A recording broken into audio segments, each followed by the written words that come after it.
About 60% of buyers right now, buyer leads, are also selling. And they're scared to sell. They're scared to list. Many of them are even scared to take that step and get on the phone with you, because many people think that everything just sells immediately. And why do they think that? Because the news is picking it up, right? And because every time a realtor puts a house under contract in the last 5 years, they're posting on Facebook, literally posting on Facebook, 27 offers sold in 3 minutes. And what does that do to a sell by? Remember, Chris remembers this. 10 to 15 years ago, it was cool to sell a home fast. Whoa.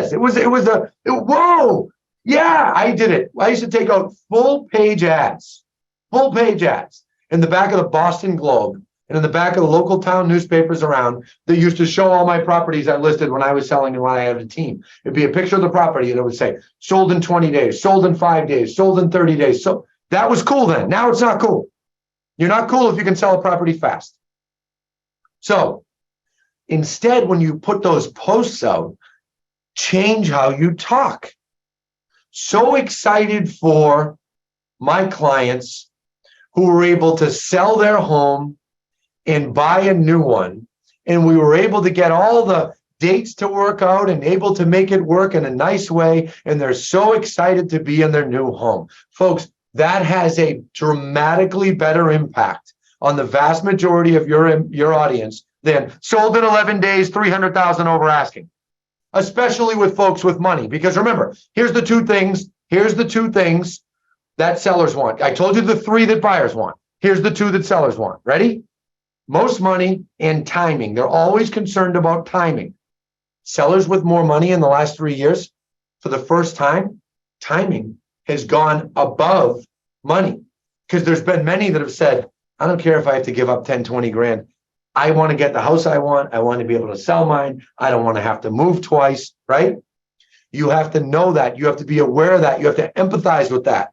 So if you put out a post in the last month that mouths off about how fast you've sold a home, go take it down. Or let me take that back. Edit your post. Talk about how you were able to help them achieve what they wanted to achieve.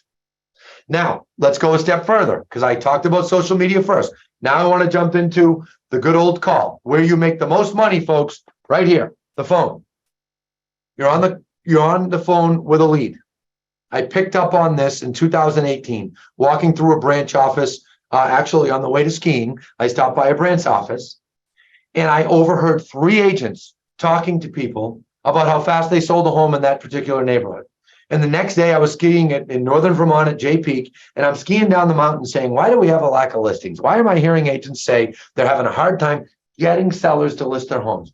And I'm replaying these conversations I heard in the office, and I said, every agent that I overheard talked about how fast they recently sold a home in that seller's particular neighborhood. Guys, sellers being worried about their home selling has been gone for 5 years. I actually think it's coming back.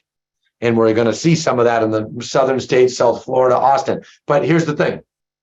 You and I are going to realize that before sellers do. It takes like a year after for all sellers to realize it, okay?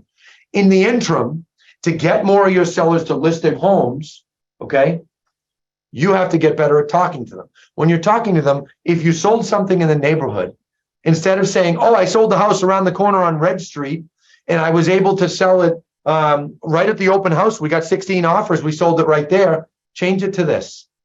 I listed the home on Red Street recently. We were able to sell it, and it was great. We were able to get the dates to line up and everything to work in conjunction with the home they were buying. They're so happy. I love seeing them in their new home. I visited them last week. Do you guys follow me? Slight change in phrase. And that's why when you're on that lead call, I want you to pay attention. Is it a sell by or just a sell? If it's just a sell and they're moving out of state, you can say you sold things fast, okay? But if it's not, I want you to be careful how you say things. Now, I want to tell you a story because this story seems to have impact, seems to resonate with people. I have 2 stories for you. Number 1, 3 years ago, the summer of 2020, I get a phone call from a lawyer that we do a lot of business with. And she called me on a Sunday morning and said, we want to buy a larger home here on Cape Cod. Cape Cod's down in Massachusetts, okay? It's the beach and everything. I said, wonderful. So you want to sell your condo? Yes, we do. Okay, great. So we don't serve that area. Well, at the time, we didn't directly serve that area.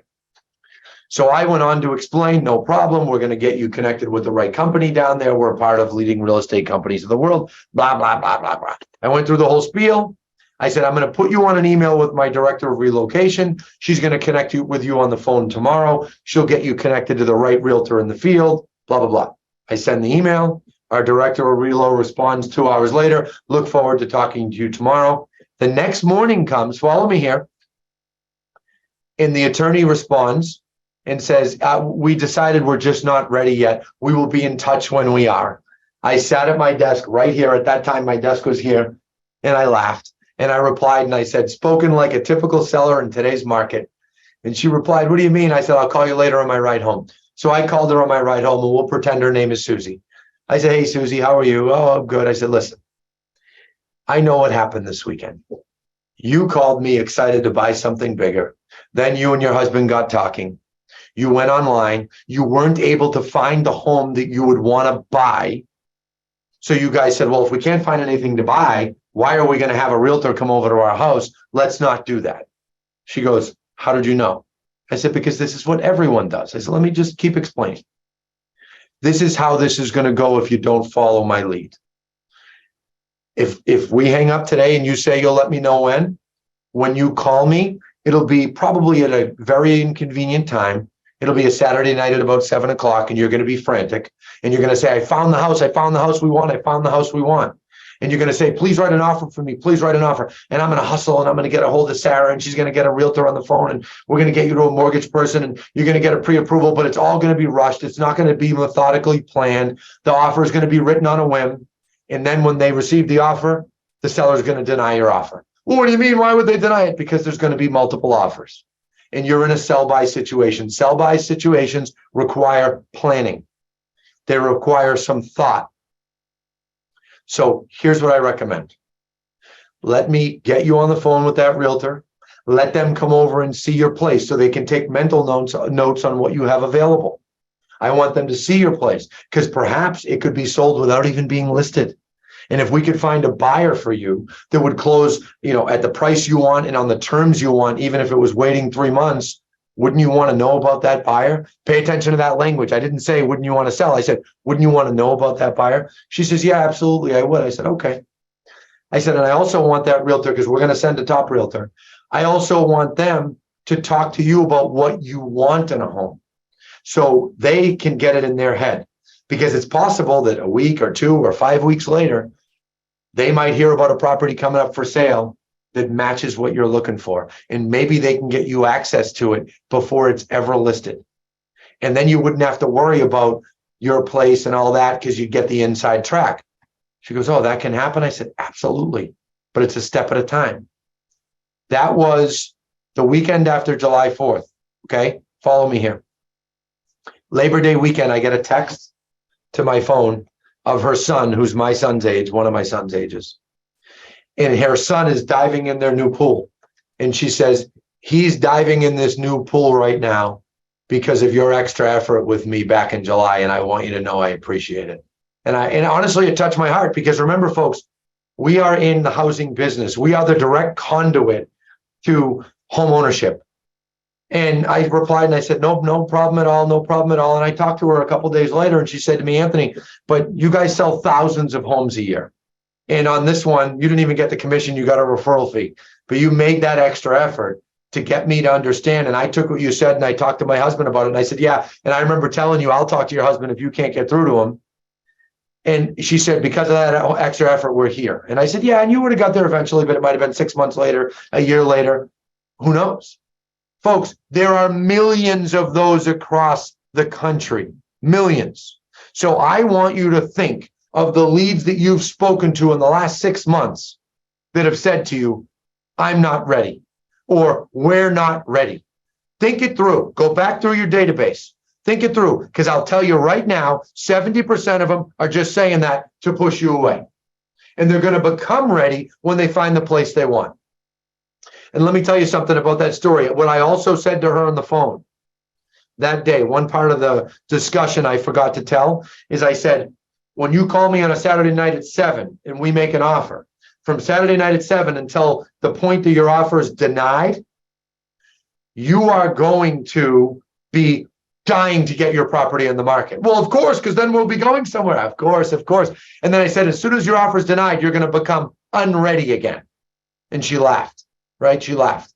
So I'm pointing this out because I want you all to be thinking about this. And I want to see if I can get you a document. Of course, I don't have my marketing person here, but I want to share a document with you all that we created that talks about the 2 roads. I knew I had it. Okay. sellbyroadmap.com. If you log on to that page, I'm going to show you all right now. Chris, I hope you don't mind me showing some of these resources, right? Okay. I want everyone to log on to sellbyroadmap.com. Fill out a form right on this page, and we will email you a sell by roadmap document that literally shows you, and it's the one that goes to you, I believe, is going to be a Crush It in Real Estate version. And it'll be a document that you can use, you can copy, I don't care, but you should use it with your sellers when you sit down with them, okay?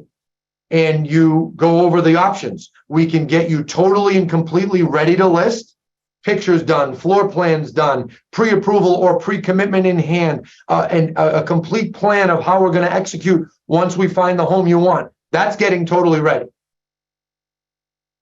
The other way is list with protections, list with contingencies, list with subject to finding suitable housing, or list, and when it's under agreement, negotiate a long closing date. There's 2 roads there. If you realtors are not good at explaining those options, you'll never get your sellers off the fence.